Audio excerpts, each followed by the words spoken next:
नमस्कार, रण क्षेत्र देख रहे हैं आप। आपके साथ मैं हूं लावनी विनीत। बेहद खास मुद्दा आज एक बार फिर आपके बीच आ गया है, क्योंकि मुद्दा इसलिए खास हो रहा है। पश्चिम बंगाल का चुनाव जो खत्म हुआ कल, और कल खत्म होते ही जब एग्जिट पोल सामने आया तो उसके बाद सिर्फ एक ही चीज नजर आई कि बंगाल में क्या मोदी मोदी होने वाला है।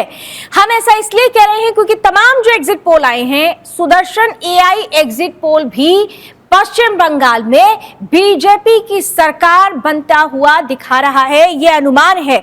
एग्जिट पोल एग्जैक्ट पोल साबित होते हैं या नहीं होते हैं, इसके लिए हमें 4 मई का इंतजार करना होगा।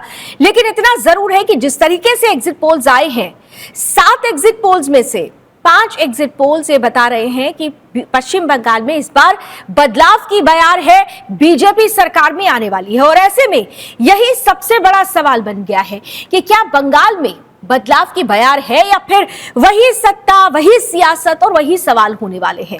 ममता बनर्जी ने दावा शुरू कर दिया है कि तमाम एग्जिट पोल बीजेपी के इशारे पर तैयार कराए गए हैं। लेकिन सवाल यह है कि एग्जिट पोल के आंकड़े बंगाल की राजनीति में भूचाल लेकर तो आ चुके हैं। कई सर्वे ये संकेत दे रहे हैं कि पहली बार बंगाल की सत्ता के दरवाजे पर बीजेपी खड़ी है, और ये दावे जैसे ही सामने आए, ममता के तेवर बदले बदले से नजर आने लगे। लेकिन सवाल यह है कि क्या यह सिर्फ एग्जिट पोल का खेल है या वाकई बंगाल की जमीन पर कोई बड़ा राजनीतिक और वैचारिक भूकंप आ चुका है। क्योंकि यह वही बंगाल है जहां कभी वामपंथ का 34 साल का राज चला, जहां विचारधारा लाल थी और राजनीति वर्ग संघर्ष की थी।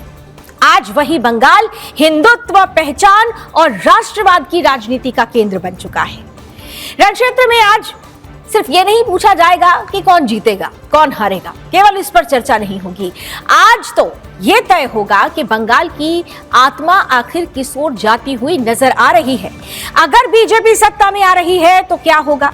क्या ये सिर्फ सरकार बदलने की कहानी तक सीमित होगा, या बंगाल की पूरी राजनीतिक विचारधारा ही बदल जाएगी, राजनीतिक विचारधारा का बदलाव हो जाएगा?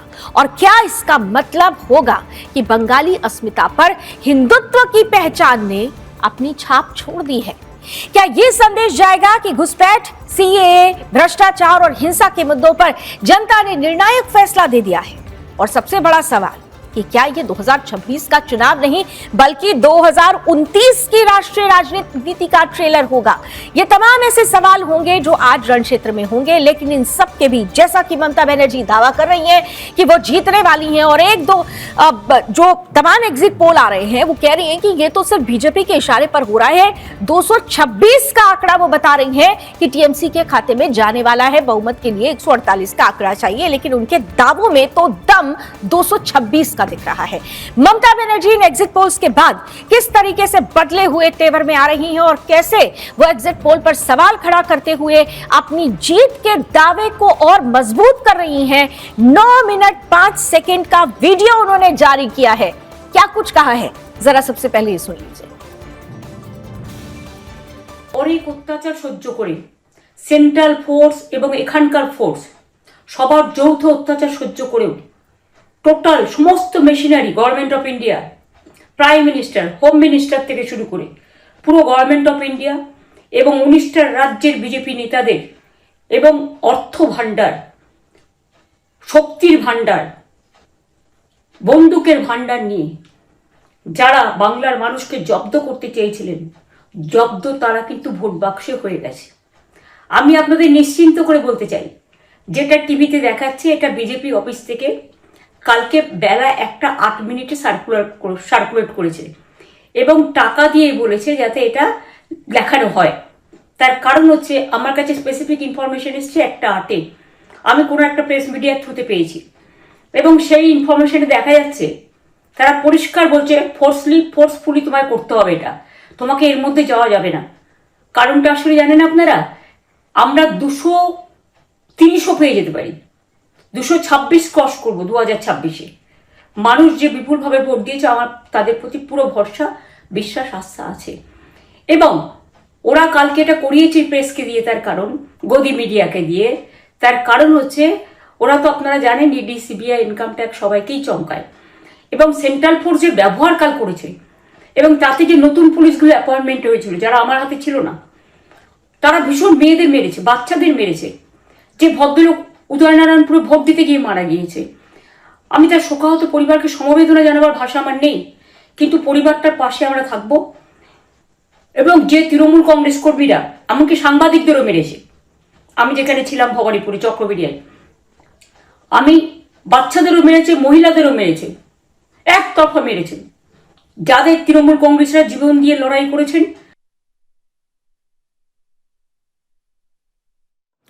तो सुना आपने, ममता बनर्जी ने इस 9 मिनट 5 सेकंड के वीडियो में किसी को भी नहीं छोड़ा है। उन्होंने मीडिया पर सवाल खड़े किए, उन्होंने सेंट्रल फोर्सेस पे सवाल खड़े किए, उन्होंने तमाम हर उस व्यवस्था पर सवाल खड़ा किया, चुनाव आयोग पर सवाल खड़ा किया, हर उस व्यवस्था पर सवाल खड़ा किया जो निडर होकर, निष्पक्ष होकर काम कर रही है। हर बार ये कहने की कोशिश की गई कि ये सब कुछ मोदी के इशारे पर हो रहा है। और दावा क्या कर रही हैं? दावा कर रही हैं कि 226 लेकर आने वाली हैं वो। तो अगर ममता बनर्जी चौथी बार जीत जाती हैं, जैसा कि वो दावा अभी इस वीडियो में करती हुई नजर भी आई है, तो क्या ये साबित होगा कि बंगाल में अब भी दीदी का मॉडल ही चलता है? क्या ये संदेश जाएगा कि सारे आरोप, भ्रष्टाचार, हिंसा, ध्रुवीकरण, ये सब कुछ जनता ने खारिज कर दिया है? और क्या ये ममता बनर्जी की सबसे बड़ी राजनीतिक वैधता यानी लेजिटिमेसी बन जाएगी? ये बड़े सवाल हैं, लेकिन इन सब के बीच में असली लड़ाई आंकड़ों की नहीं, सोच की है। एक तरफ बीजेपी का वायदा है जो सुरक्षा, पहचान, राष्ट्रवाद से जुड़ा है, तो दूसरी तरफ टीएमसी का नैरेटिव है जिसमें वेलफेयर, बंगाली अस्मिता और लोकल कनेक्शन की बात लगातार कही जाती रही है, जिसमें तुष्टीकरण की राजनीति का रंग चढ़ा हुआ है। तो बंगाल का भविष्य और देश की राजनीति की दिशा क्या होगी? रणक्षेत्र में आज सीधा सवाल यही होगा कि क्या बंगाल में सत्ता परिवर्तन होगा तो ये एक बड़े वैचारिक बदलाव की तस्वीर होगी? क्या बीजेपी का उभार सिर्फ चुनावी नहीं या वैचारिक क्रांति के रूप में देखा जाएगा? हम ये तमाम सवाल पूछेंगे, जवाब भी लेंगे। हमारे साथ कुछ ही देर में आज के खास अतिथि जुड़ेंगे। लेकिन जिस तरह से टीएमसी दावा कर रही है, ममता बनर्जी दावा कर रही है जीत का, बीजेपी इस पर फुल ऑन रिएक्शंस दे रही है। कुछ रिएक्शन देखते हैं और फिर शुरू करते हैं आज की debate.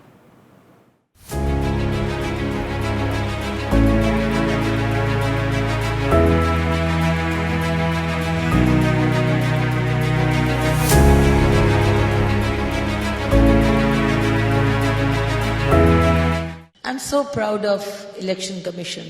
I'm so proud of you, Mr. Ganesh Kumar.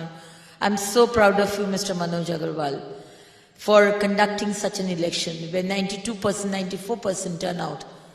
Even after so much of threatening, so much of terrorizing, so much of fear atmosphere everywhere, people of Bengal came out. And we actually didn't believe that without 356, this kind of an election can happen. An election commission has shown us that. देखो, इसका सारा श्रेय जो है ये हमारे आदरणीय यशस्वी प्रधानमंत्री नरेंद्र मोदी जी को जाता है और बंगाल में हमारे गृह मंत्री अमित भाई वहां पर खुद ध्यान दे रहे हैं।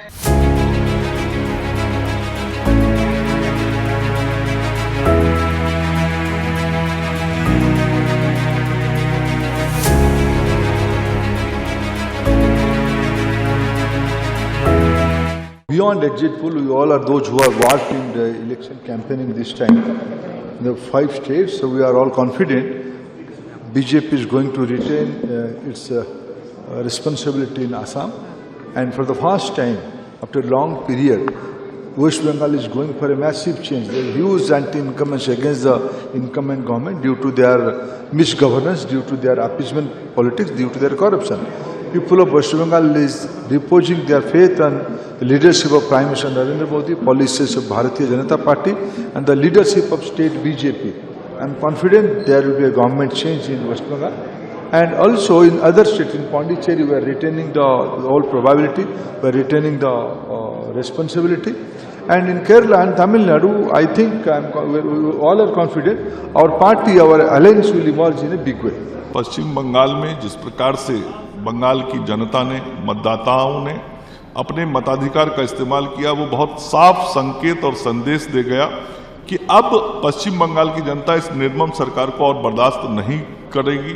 इस निर्मम सरकार को बदलेगी। और आप मीडिया के मित्रों ने भी 2 चरणों में विभिन्न बूथों पे जाके जो सर्वे किया या लोगों के मनों को आंकने की कोशिश की, उसमें भी कल बहुत स्पष्ट रूप से जो सारे रिपोर्ट आए हैं उसमें भारतीय जनता पार्टी का कमल फूल 4 मई को खिलता हुआ दिख रहा है।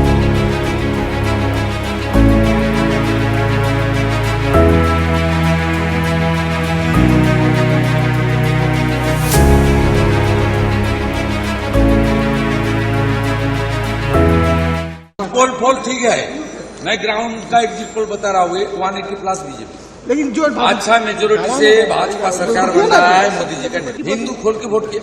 भाजपा सिर्फ इन 5 राज्यों में नहीं जीतेगी, सभी राज्यों में जीतेगी। और मैं आपको बता रही हूँ, मैं बंगाल में लोगों से बात कर रही हूँ, मैंने बहुत लोगों से बात करी, मैंने जर्नलिस्ट से बात करी, मैंने जमीन पे लोगों से बात करी, और सभी लोग बता रहे हैं कि भाजपा बंगाल में जीत रही है।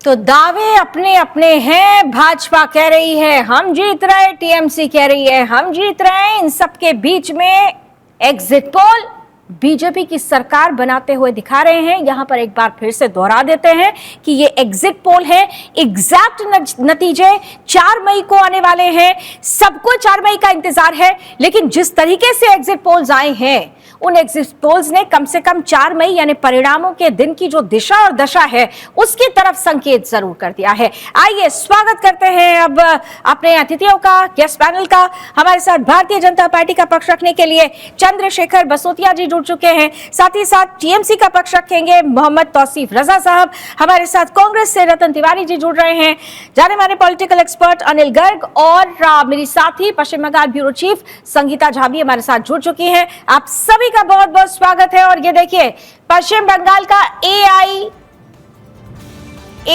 एग्जिट पोल इस वक्त आपके सामने हम रख रहे हैं, जिसमें खास तौर से आप देख सकते हैं कि बीजेपी को बढ़त मिल रही है। लेकिन चलिए इसी एग्जिट पोल के साथ संगीता जल्दी से आपके पास आते हुए, देखिए तमाम जो एग्जिट पोल्स हैं, ज्यादातर एग्जिट पोल्स पश्चिम बंगाल में बीजेपी की सरकार बनाते हुए दिखाते हैं। लेकिन अभी 9 मिनट 5 सेकंड का वीडियो जारी करके ममता बनर्जी ने सीधे तौर पर यह बोल दिया है कि कुछ भी कर लो, सरकार तो हमारी आने वाली है, और ये कोई छोटा मोटा नहीं बल्कि 226 का आंकड़ा होगा और हम सरकार बनाएंगे।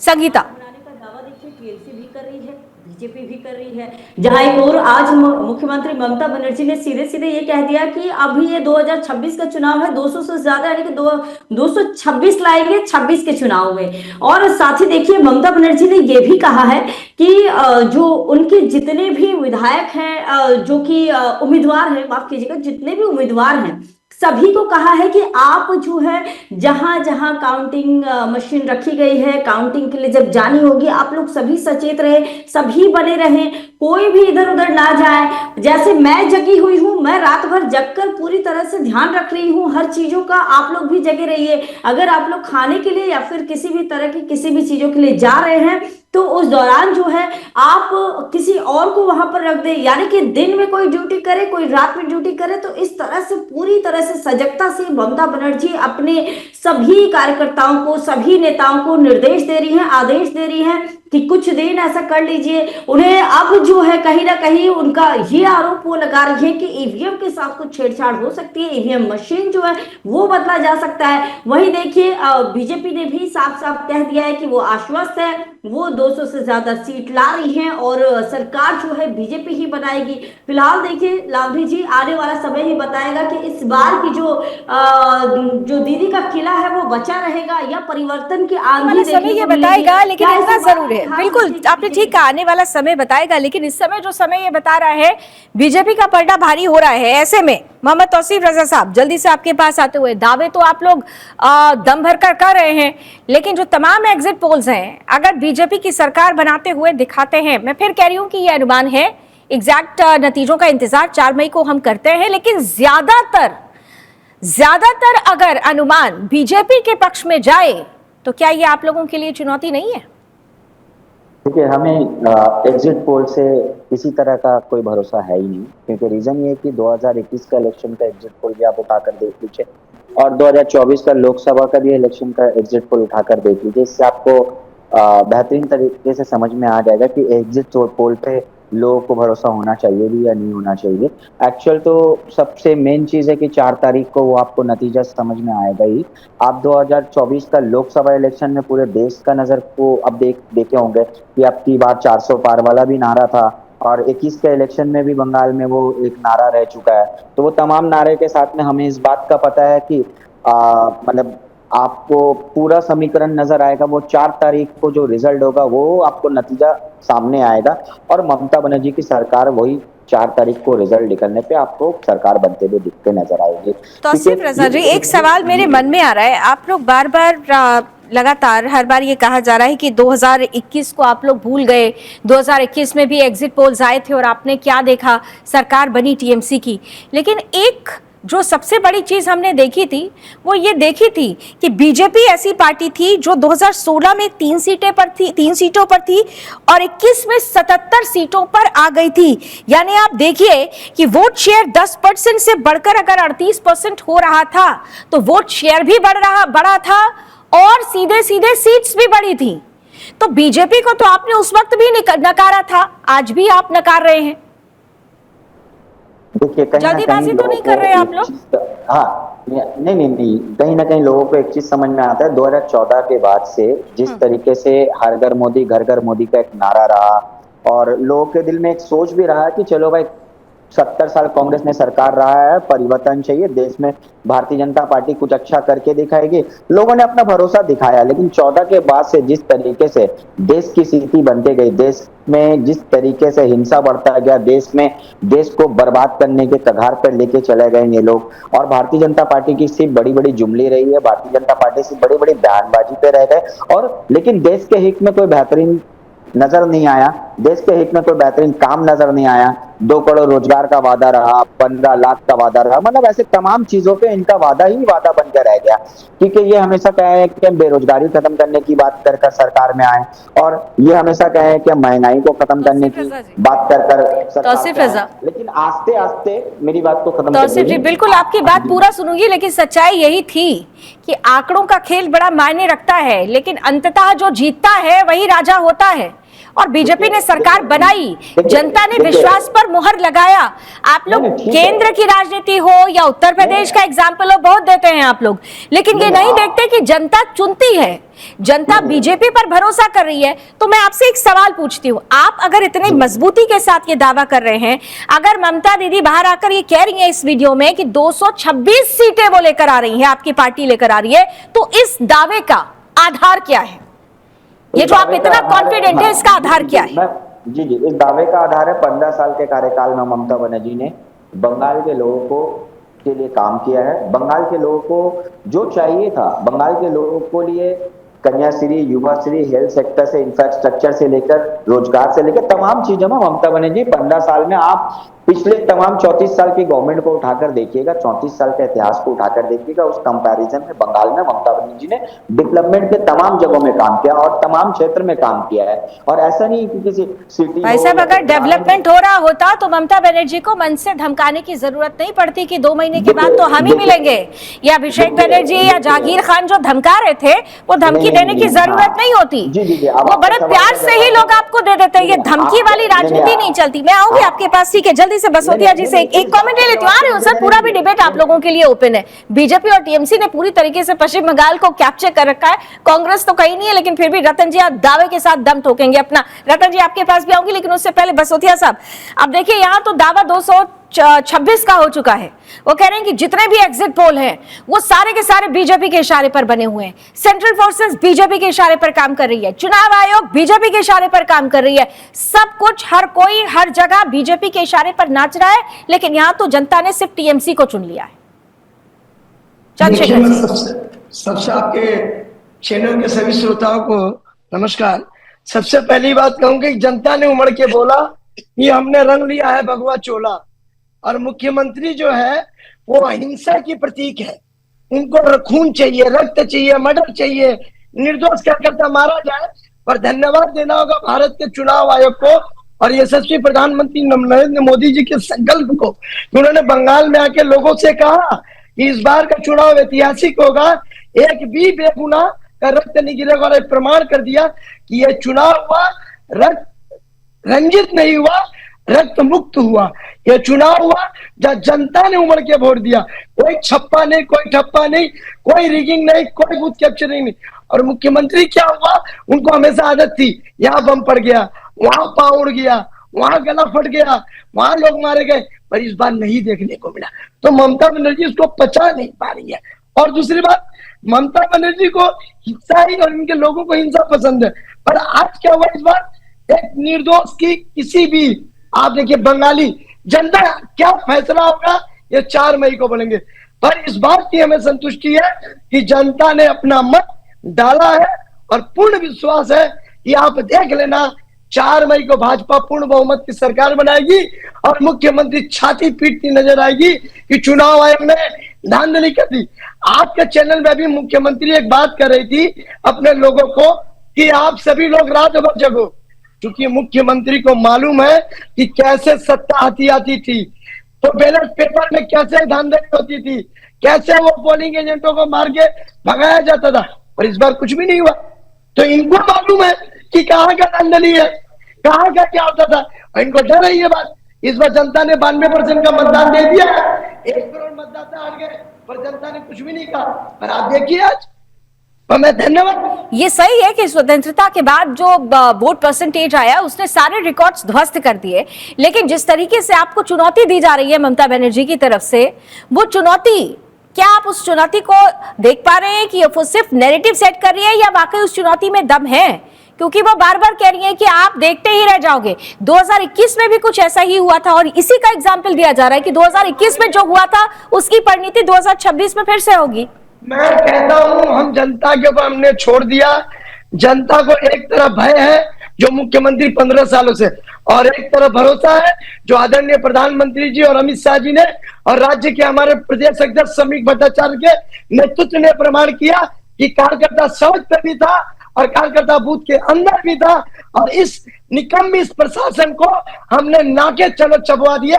और 4 मई हम फिर कहेंगे कि 4 मई ये कुकर्मी सरकार गई, 4 मई ये निर्लज प्रशासन की जो नेता है ये चली जाएंगी, ये है नहीं अब थी हो जाएंगी। और आपके चैनल मैं दोबारा आती हूँ आपके पास, जल्दी एक कमेंट जरा ले लेती हूँ रतन जी और अनिल जी का भी। रतन जी, कांग्रेस के लिए क्या कहा जाए साहब, ना 3 में ना 13 में, लेकिन दावे बड़े बड़े। ये तो पूरा पश्चिम बंगाल का चुनाव ही बीजेपी वर्सेस टीएमसी हो गया। कांग्रेस का ये हाल कैसे हो गया भाई साहब? लावनी जी सबसे पहले मैं आपको नमस्कार करता हूँ, सारे मित्रों को नमस्कार करता हूँ। देखिए चंद्रशेखर जी बोल रही थी तो मुझे मुस्कुराहट आ रही थी और मुझे हंसी भी आ रही थी। मैं चंद्रशेखर भाई से कहना चाहता हूँ कि आप उतना ही बोलिए कि जितना 4 मई के बाद आप झेल सको, क्योंकि बहुत सारे आईटी फील्ड के लोग हैं, बहुत सारे कलाकार कार्यकर्ता होते हैं जो वीडियो को क्रॉप करके चलाते हैं। तो इसके लिए देखिए पश्चिम बंगाल में निश्चित तौर पे भारतीय जनता पार्टी ने खूब मेहनत की, खूब पसीना बहाया और 2021 के मुकाबले इस बार मुझे अच्छा दिखा। तो मैं कहना चाहता हूँ निश्चित तौर पे आपको बढ़त हासिल होगी, कांग्रेस पार्टी को भी बढ़त हासिल होगी और टीएमसी को बहुत सारी खामियाजा भुगतना पड़ेगा, उनकी सीट कम होगी। ये मेरे पर्सनल आंकड़े हैं, लेकिन कितने आंकड़े मिल रहे हैं आपको, कितनी सीट्स मिल रही हैं? अच्छा जरा ये बता दीजिए कितनी सीट्स मिल रही हैं कांग्रेस को? मैं कह रहा हूँ कि कांग्रेस पार्टी, ऑडियो बढ़ा दीजिए प्लीज रतन जी का, स्टूडियो ऑडियो। हाँ सर बोलिए, प्लीज कंटिन्यू कीजिए। लावनी जी, कांग्रेस पार्टी पिछले विधानसभा में 0 की स्थिति में थी, लेकिन निश्चित तौर पे इस बार वो संख्या बढ़ेगी और टीएमसी की कितनी बढ़ेगी? संख्या बढ़ेगी, मैंने सुन लिया, हम सबने सुन लिया। संख्या कितनी बढ़ेगी ये पूछ रही हूँ मैं आपसे। तो आपने कहा ना आप लोगों ने ग्राउंड पे सब देखा है, समझा है, तो कुछ तो आंकड़े आप लोगों ने अपने लिए तैयार किए होंगे। मैंने ग्राउंड पे देखा है और मैं बोलने के लिए हर कोई कार्यकर्ता, हर कोई नेता अपनी पार्टी की सरकार बनवाने की स्थिति में रहता है, लेकिन मैं आंकड़े देने की स्थिति में बिल्कुल नहीं हूं। लेकिन ये कहूंगा कि दीदी इस बार सत्ता पे काबिज हो जाएंगी और कांग्रेस पार्टी की चाबी उनके साथ रहेगी। और नंबर 2, असम में सिर्फ इनकी इज्जत बचेगी। नहीं, आपने क्या कहा कि कांग्रेस पार्टी की चाबी उनके साथ रहेगी, मतलब मुझे समझ में नहीं आया, थोड़ा और क्लियर कीजिए। तो ये बैकडोर से क्या चल रहा है? देखिए हम बैकडोर से क्या चल रहा है थोड़ा बता दीजिए ना। जब आपने बोल ही दिया कि चाबी कांग्रेस के पास रहेगी, तो वो कौन सा ताला है जो कांग्रेस खोलने वाली है टीएमसी का, जरा क्लियर कर दीजिए।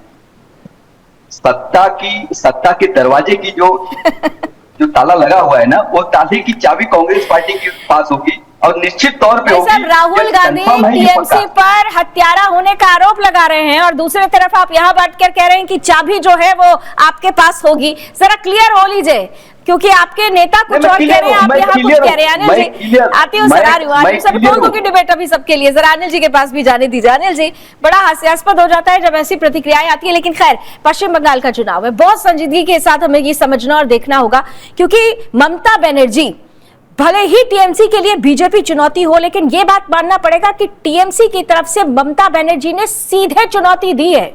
2011 से 2026 तक वो किसी भी हाल में डगमगाई नहीं है। आज भी देखिए 9 मिनट 5 मिनट के सेकंड में चैलेंज करते हुए ही नजर आ रही हैं।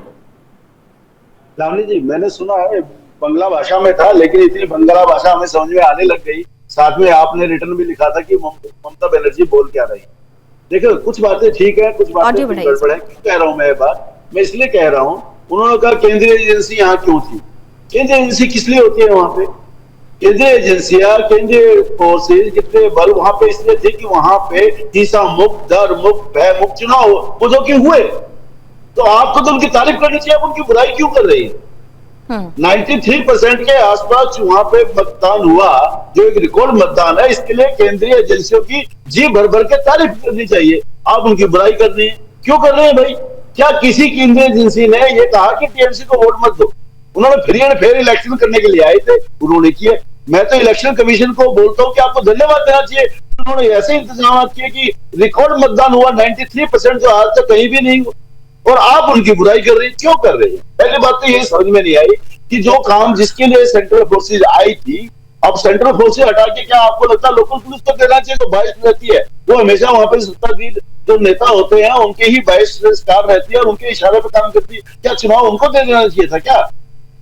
आप देखिए, पहली बार वेस्ट बंगाल में वहां कोई इतनी बड़ी हिंसा नहीं हुई, कोई ऐसी बात नहीं हुई, किसी की मौत नहीं हुई और आराम से मतदान हुआ और मतदान का प्रतिशत बढ़ा। इवन लीग 90 लाख के आसपास वोट कटने के बाद भी पिछली बार के मुकाबले 25 लाख वोट ज्यादा डले। पश्चिम बंगाल का चुनावी इतिहास ही, बिल्कुल आपने ठीक कहा कि पश्चिम बंगाल का तो चुनावी इतिहास ही हिंसा से जुड़ा हुआ है। जब कभी भी ऐसी तस्वीरें आई हैं, चुनाव की बात आई है, तो या तो प्री पोल हिंसा शुरू हो जाती थी या फिर पोस्ट पोल हिंसा भी हुई है। हमने तस्वीरें देखी है और उसके उसी उपलक्ष्य में बिल्कुल हमने देखी है सर, और उसी लिए ये कहा गया कि सेंट्रल फोर्सेस 2 महीने तक वहां पर रहेंगी। यानी ये बताता है कि सुरक्षा कवच कितना मजबूत किया गया है और जनता इसीलिए बाहर निकली। भरोसे की जीत या फिर ये फिर से सत्ता की वापसी का दावा दम भरेगा या क्या होगा, बड़ी चर्चा हो रही है। क्योंकि तमाम जो एग्जिट पोल पश्चिम बंगाल के आए हैं, वो ज्यादातर एग्जिट पोल पश्चिम बंगाल में इस बार कमल खिलाते हुए नजर आ रहे हैं। यानी बंगाल में इस बार मोदी मोदी हो रहा है अनुमानों में, एग्जिट पोल्स में। लेकिन यही एग्जिट पोल्स क्या 4 मई को रिजल्ट पे तब्दील होंगे, इस पर चर्चा होगी। लेकिन उससे पहले ये जो एग्जिट पोल्स आए हैं वो सीधे तौर पर दिशा और दशा को जरूर निर्धारित करते हुए नजर आ रहे हैं। मैं जल्दी से तौसीफ आपके पास आ रही हूँ। एक चीज जो हम गौर कर रहे थे लगातार, आप लोग ये कह रहे हैं कि टीएमसी के काम के नाम पर टीएमसी ने जनता के दिलों में अपनी जगह बनाई और इसीलिए चौथी बार भी मां माटी मानुष के नाम पर ममता बनर्जी आएंगी। लेकिन यहां पर मां माटी मानुष पर किस तरीके से सीधे तौर पर घुसपैठ के जरिए अत्याचार किया गया सबने देखा, और घुसपैठ को ही बीजेपी ने अपना सबसे बड़ा हथियार बना लिया। महिलाओं को लेकर आर्जेकर केस से लेकर संदेश खाली तक किस तरीके की तस्वीरें आई सबने देखा। उसी महिला अस्मिता को बीजेपी ने अपना हथियार बना लिया। तो अगर हथियार इतने मजबूत होते चले जाएं, भरोसा अगर ग्राउंड पर संगठन के स्तर पर उसे मजबूत करता चला जाए, तो क्या इसे आप टीएमसी के लिए चुनौती नहीं मानते? तौसीफ रजा, सबसे पहले एक चीज तो बता देना चाहता हूँ कि एक भी घुसपैठिया इलेक्शन कमीशन निकाल के दिखा नहीं पाए, और जेन्युइन वोटर को जिस तरीके से डिलीगेशन पे डाला गया है, ये तो सरासर डेमोक्रेसी को खत्म करने का काम किया गया है, लोकतंत्र को खत्म करने का काम किया गया था। लेकिन फिर भी ममता बनर्जी एक ऐसी शख्सियत थी, बंगाल के लोगों के लिए काम किए, जिसकी वजह से ममता बनर्जी उन काम के आधार पर बंगाल में सरकार बनाया जाता है। और बंगाल के लोग 5 साल का परफॉर्मेंस देखते हैं, और भारतीय जनता पार्टी की परफॉर्मेंस लोगों को पता है। और आप आरजीकर की बात कर रहे हैं, आरजीकल का मामले में सबसे पहली चीज है, ये बात तो ममता बनर्जी ने भी कही है कि सीबीआई से ये जवाब मांगी है उन्होंने भी कि आप मुझे जवाब दीजिए, अभी तक आरजीकल के आरोपी को सजा क्यों नहीं दिया गया। तो इसके लिए भी अनुशंसा किसको करनी पड़ी थी? आरजीकर केस में टीएमसी से जुड़े हुए लोगों का नाम आने के बाद अनुशंसा किसने की थी? परिवार से मिलने तक ममता जी को 48 घंटे तक का मौका नहीं मिला था। तौसीफ जी देखिए, तौसीफ जी आप ही की बात सुनेंगे सर, आप ही की बात सुनेंगे, लेकिन अगर आप फिर से बैठकर यहाँ पर गलत चीजें देकर परसेप्शन बनाने की कोशिश करेंगे तो वो तो नहीं चलेगा ना सर। परसेप्शन का खेल अब नहीं चलने वाला, जनता बहुत स्मार्ट हो चुकी है। और अगर आप वाकई, अच्छा मेरी एक सवाल का जवाब दीजिए, अगर आप वाकई इतने ज्यादा संजीदा थे तो फिर आरजीकर की विक्टिम की मदर को टिकट तो आपकी पार्टी को देना चाहिए था। और उनकी पार्टी को टिकट तो छोड़िए, जब वो अपने बूथ पर पहुंचती है तो टीएमसी के समर्थकों ने किस तरह से उनकी घेराबंदी की? नहीं, आपको बीजेपी का प्रवक्ता बन जाना चाहिए। नहीं, आप छोड़ दीजिए, मैं किसकी प्रवक्ता हूँ किसकी नहीं हूँ आप छोड़ दीजिए, मेरी चिंता मत कीजिए। आप लोगों से जब मैं सच पूछने लगती हूँ तो आपके पास सिर्फ एक हथियार है, बीजेपी की प्रवक्ता। जो देश की बात करे वो बीजेपी का प्रवक्ता, जो हिंदुओं की बात करे वो बीजेपी का प्रवक्ता, जो सच दिखा दे वो बीजेपी का प्रवक्ता। क्या आप लोगों ने एक रट लगा रखी है? शोषण किया गया, क्या रट लगा रखी है आप लोगों ने? आपने सवाल का जवाब, सवाल का जवाब को देखा है, सवाल का जवाब आपने देखा, जवाब दे रहा हूँ। हाँ, सवाल का जवाब। आप बीजेपी कितने संजीदा थे आप आरजीकर केस को लेकर? बीजेपी के उन नेताओं का वीडियो देखा है जिन्होंने उनको पद देने का लिए क्या मांगा है, उन वीडियो को चलाएं आप, अपने पैनल पे चलाइए, अपनी स्क्रीन पे चलाइए, आपको समझ में आ जाएगा कौन महिलाओं की सम्मान करती है। संदेश खाली से लेकर आरजीकर तक देखा गया था सर। भारतीय जनता पार्टी उसके बाद फिर लॉ स्टूडेंट के साथ क्या हुआ ये भी देखा गया था, ये सबने देखा था। बीएचयू भूल गए क्या? आप बीएचयू भूल गए क्या? आप बीएचयू भूल गए क्या? आप क्या करते हैं ना, आपको जब अपना राज्य संभलता नहीं है और आप दूसरे राज्य को लेकर चले, यही राज्य में आपसे अपना राज्य संभला नहीं और आप अपने आप को डिफेंड करने के लिए दूसरा राज्य लेकर चले। भारतीय जनता पार्टी की बलात्कारी के नाम सर यही सोच आपको हाशिए पर लेकर आ जाएगी। आप बीएचयू के बारे में, बसोतिया जी अपना राज्य संभला नहीं, उत्तर प्रदेश की बात करने लग गए। हमारा राज्य बहुत अच्छे से चल रहा है, 15 साल में इतने ममता बनर्जी को चुना गया है और फिर चौथी बार देखिएगा मुंह तो जवाब जनता पार्टी, हम लोगों ने नहीं, मीडिया ने नहीं, आपके अंदर के खुद के लोगों ने, पश्चिम बंगाल की जनता ने आपको आईना दिखाया है, पश्चिम बंगाल की महिलाओं ने आपको आईना दिखाया है। 2011 से लेकर 2026 तक चिल्लाइए मत, खाली भाषण मत दीजिए और चिल्लाइए मत, बात सुनिए। 2011 से सुनिए मेरी बात, सड़क पर खड़े होकर आप डिबेट नहीं कर रहे हैं, सुनिए पहले मेरी बात। आप नुक्कड़ या सड़क पर खड़े होकर डिबेट नहीं कर रहे हैं, आप राष्ट्रीय चैनल पर हैं, तो थोड़ा सा व्यवहार करना सीखिए। बात भी सुनिए, मेरी बात भी सुनिए, मैं आपकी बात भी सुनूंगी। 2011 से लेकर 2026 तक मुझे वो तस्वीरें आप दिखा दीजिएगा कि महिलाएं कितना खुलकर सामने आई, और खासतौर से ग्रामीण इलाकों में क्या हाल हुआ करता था। 2021 की बातें भूल गए आप? तस्वीरें आ रही थी, रोते हुए महिलाओं ने वीडियो भेजे थे और वो वीडियो आज तक पब्लिक प्लेटफॉर्म पर है। किन राज्यों में ज्यादा महिलाओं पे तेजाब फेंका गया? बसोतिया जी, डबल इंजन सरकार, मुख्यमंत्री ने पहले ही कहा कि इतनी हिंसा कभी नहीं हुई।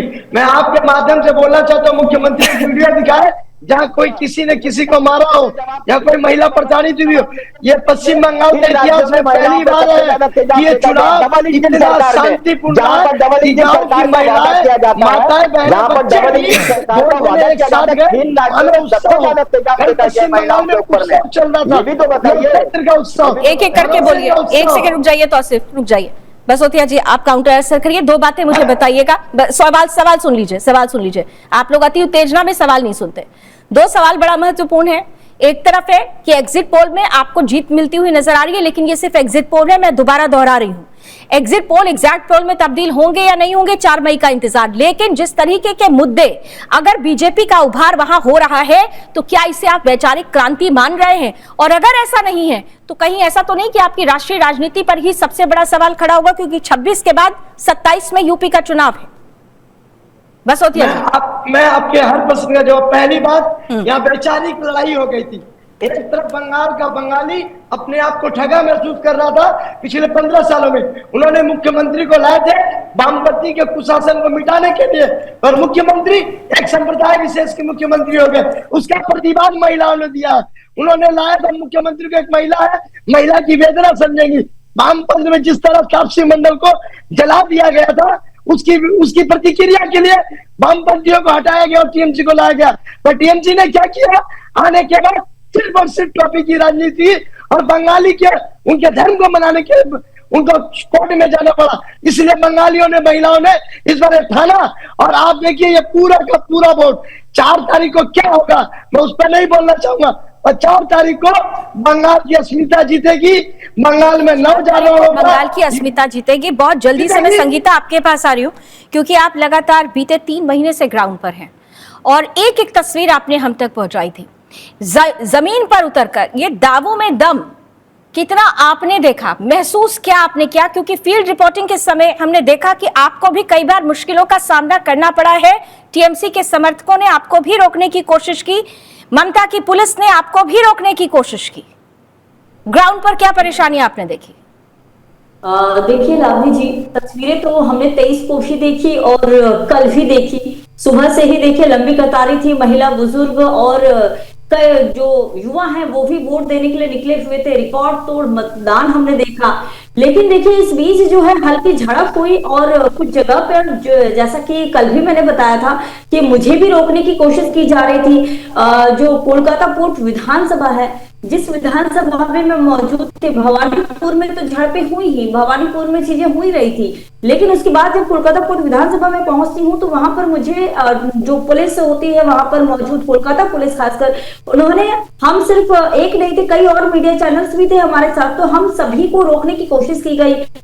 हमें कहा गया कि आप उम्मीदवार के पीछे ना चले।